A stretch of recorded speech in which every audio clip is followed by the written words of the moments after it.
away. Oh, my gosh. 239-9393. When we come back, we have Brian and Marie. We'll get to your calls. But right now, we are joined by Richard Michaelis of the Michaelis Corporation. Richard, good morning. Pat, Denny, good morning. How are you guys? Good morning, brother. It has been a long week here for at the Sullivan Hardware and Garden with our little event. But you know what? Michaelis Corporation has those weeks all the time. And you know what? We were talking about, Richard, earlier. We were talking about I had a really nice email from somebody that attended our event on Thursday night.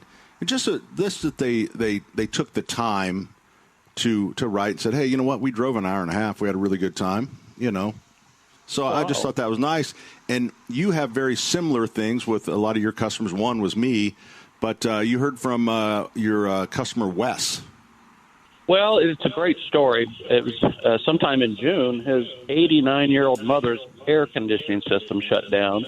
So he called his HVAC company, and they came out and said, you've got raccoon damage in the attic. And so he called us based upon your confidence in our firm, you and Denny, talking about our firm. And so he called us, and we were able to come out and help and clean up the mess.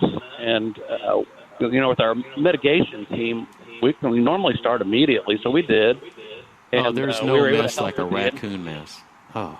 What's that? Say it again, Denny. I'm sorry. There's no mess like a raccoon mess, and I'm sorry I interrupted you. Yeah, no, that's fine. No, so, animal infestation, the waste, and just the sheer damage they do. They just chew through all the heating ducts and things like that. But also, the insurance company helped out quite a bit also with the cost. So it's a great story, and Wes is a great listener and a great fan of your show, and he wouldn't have called us if it wasn't for your confidence in our firm. So I appreciate that from both of them. Yeah, and you know what? And we're confident in you because obviously I've known you for a long time. Our kids played rugby together, so you kind of when you know somebody, and then once I started my house on fire, then I really knew you. So I have all the confidence in the world.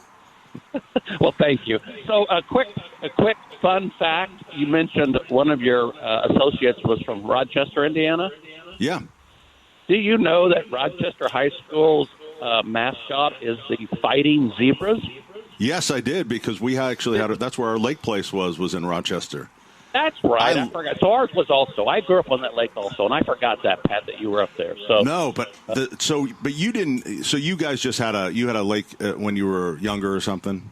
Yes, my dad grew up on Lake Manitou, so he bought a place. His brother had a place on the other side, so we spent our entire summers up there and met a lot of classmates and friends from Rochester High School. Neil Beemendorfer was one that was always at our lake house, and he was a Rochester Fighting Zebra himself.